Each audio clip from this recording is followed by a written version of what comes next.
pumpkin and squash season. So I took a trip down to my local farmer just to see what was available and to pick up some pumpkin and squash that I could use in my recipes.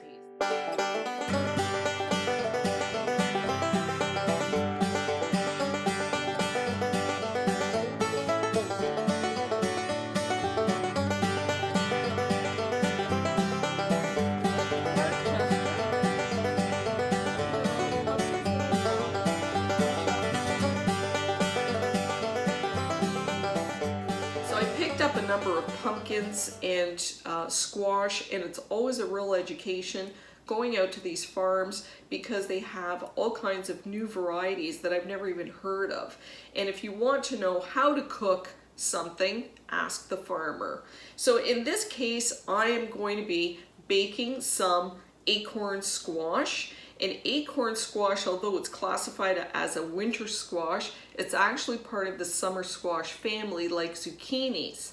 Having said that, the difference, or one of the main differences between this and some of the other pumpkins, is that the acorn squash is most perishable of all the pumpkins and the gourds and squashes. So this will only last approximately a month in storage, whereas some of your other winter squashes and pumpkins will last much longer. Today's recipe, we're going to be making these baked squash filled with a savory custard.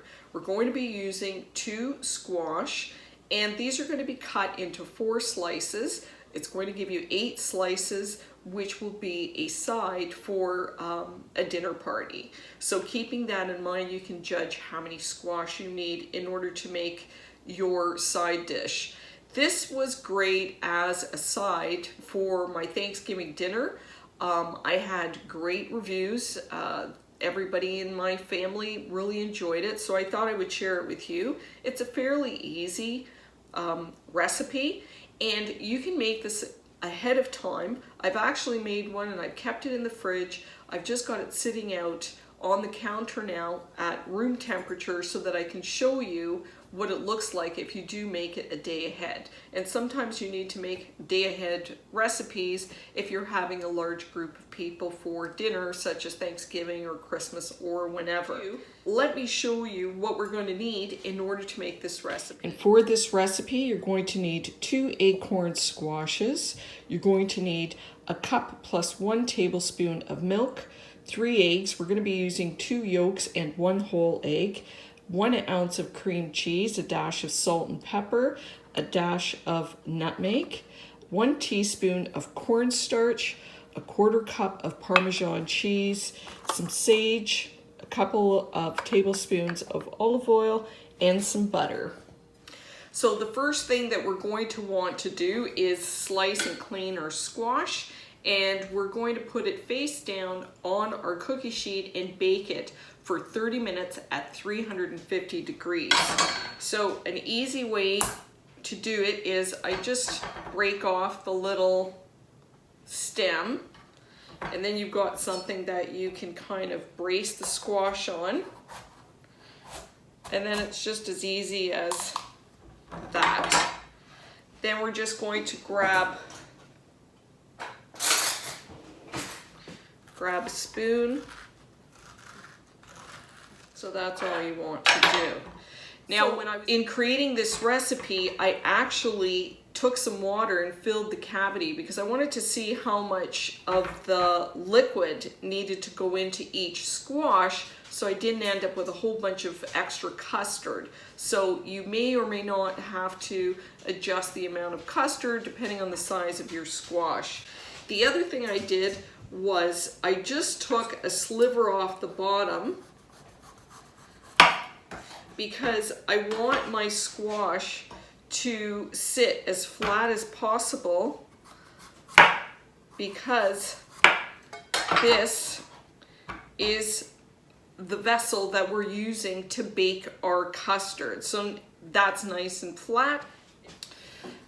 I'm going to cook my squash face down in a 350 degree oven for only 30 minutes. Now, while the squash is baking, I'm going to warm up my milk.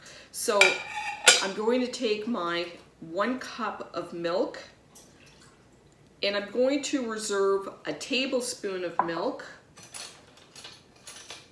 for my cornstarch.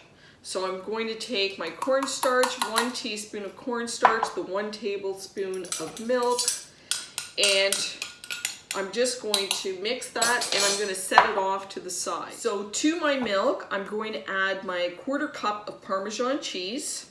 To this, we're going to add an ounce of cream cheese, and you want to make sure that it is soft enough, so it's really going to just melt quickly into your milk, because we're not going to heat our milk, we're not going to heat it on high.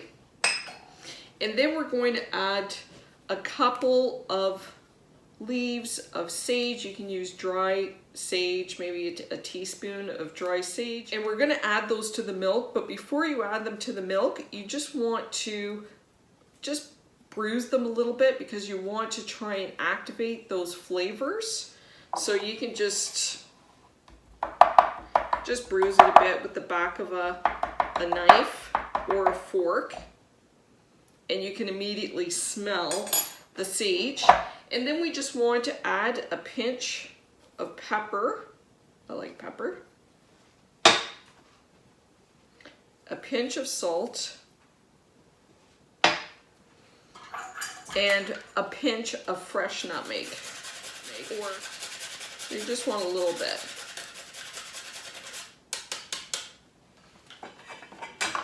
And that's it for our milk sauce. We're not going to add the cornstarch yet. We're going to wait just before we're ready to make our custard. And then over medium heat, we're going to warm this up for about 5 minutes, and then we're going to turn off the stove, and we're just going to let the milk cool and allow all the flavors to infuse. So let's go to the stove and do the next step. So it's been about a minute, and we have our stove on medium. And we just want the milk to smoke. You don't want it to boil or scald. And all we're doing is really just warming up that milk. Whoops, that's a little bit too hot. We're going to turn it down. We just want to warm up the milk enough for the cheese to melt. And once the cheese is melted, then we're going to turn it off. And we're just going to let everything steep and infuse, especially that sage, until the milk is cooled down. And when the milk is cooled down, we are then going to add our cornstarch with the 1 tablespoon of water, and we're going to add our eggs one at a time. Now, while our milk is cooling, we're just going to fry up some of the sage leaves in just a little bit of oil, and we're going to set them off to the side on a plate with a little bit of paper towel, and that's going to keep them really nice and crisp. And the sage is going to be a garnish for the our final dish, but it's also going to impart some of that flavor into the burnt butter that we're going to make. So all we need is just about a tablespoon or so of olive oil, and you just want to bring that up to a high enough heat where we can drop the sage leaves in, and we're just going to drop them in one at a time like this. And you want to try and get a larger sage leaf like this, because obviously you're going to have more to eat, and it makes a nice presentation. It's just easier to fry. Now, the acorn squash is very rich in all kinds of antioxidants. It's especially high in vitamin C. It has over 30% of your daily required intake of vitamin C in 1 cup of the acorn squash. It's also very high in beta carotene, which your body converts into vitamin A. So vitamin A is very high as well, which is great for your eyes. It's also very high in potassium magnesium, manganese. So it's got a lot of really good health benefits. It is also high in fiber. There's about 30 grams of carbohydrates in a cup of the Acorn squash, and there's about 9 grams of fiber. So the high fiber is also very good for digestion.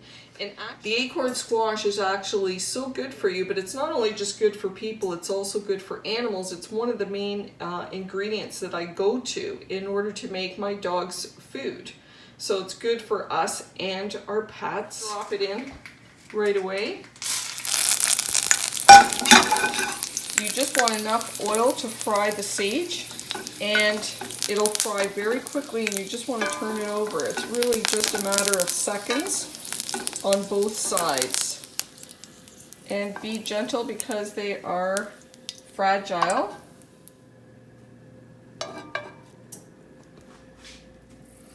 You just want to keep your little sage leaves off to the side until you're ready to garnish. And the reason we're putting it on the paper towel, it will keep them nice and crisp. If they come in contact with moisture, obviously the leaves will lose the crispness. Just want to add a little bit of salt. And we'll leave these off to the side until we're ready to garnish. So we're going to keep this oil, which is about, there's maybe a tablespoon of oil, and to it we're going to add a pat of butter, about less than a tablespoon. When we are ready to serve, I will warm up the butter and just toast it so it's a bit brown, and we will drizzle it over our acorns. So our milk is cool, and we're just going to add an egg, or try to add 1 egg at a time. You don't want your milk to be hot because it will cook your eggs, and you don't want scrambled eggs.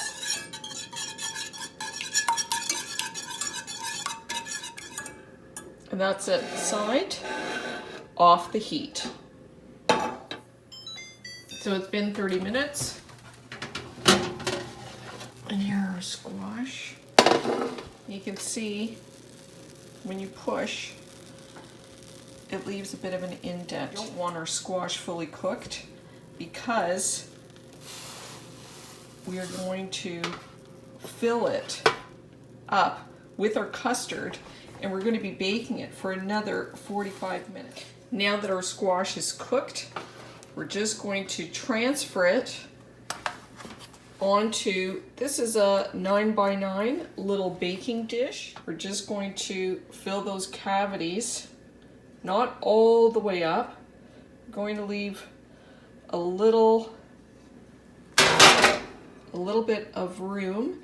And now we're going to put this in the oven. Have your squash placed in the oven. You just want to add about 1 inch of water to the bottom of your pan. And the water doesn't have to be boiling. And this is going to create a steam bath. There's our timer, 45 minutes. Doesn't that look great? All right, we're ready to pull them out. So over medium heat, we're just going to melt that butter into that little bit of residual oil that we had from frying our sage leaves. So it's only been maybe 2 minutes, and you can see how the butter is starting to brown. I can smell it toasting, and I'm going to turn it off. And I'm going to set this off to the side, and this will be our garnish.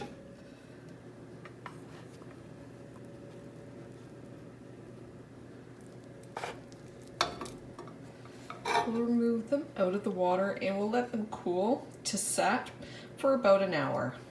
So here's the one that's freshly baked out of the oven. It's only been sitting for a few minutes.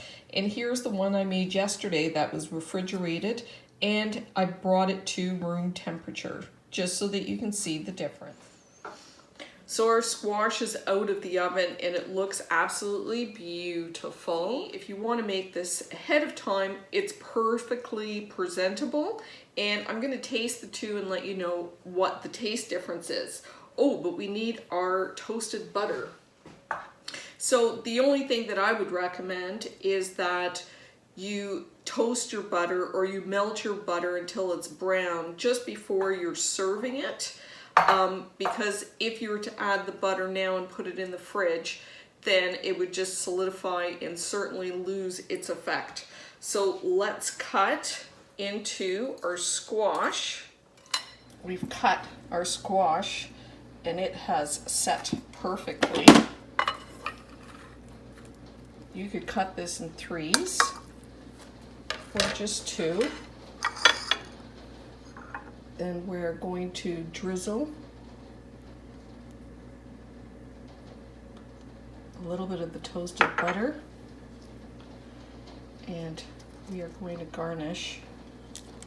So you can see even a quarter of a squash is quite a bit for a side. You could even cut that one more time and do slices of 1/8. But regardless, so let's taste our freshly made squash. And by the way, they say that the skin is edible, although I am not partial to it. Get a little bit of the burnt butter.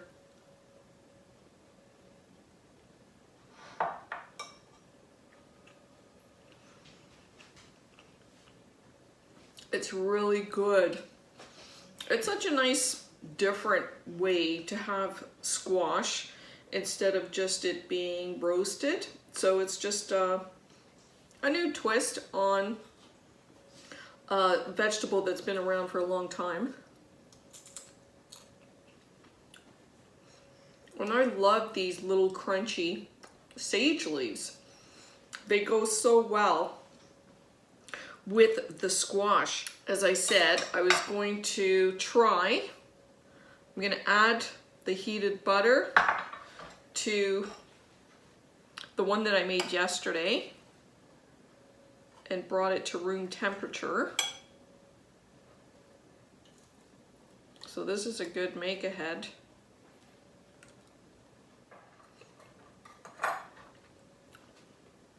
The flavors are the same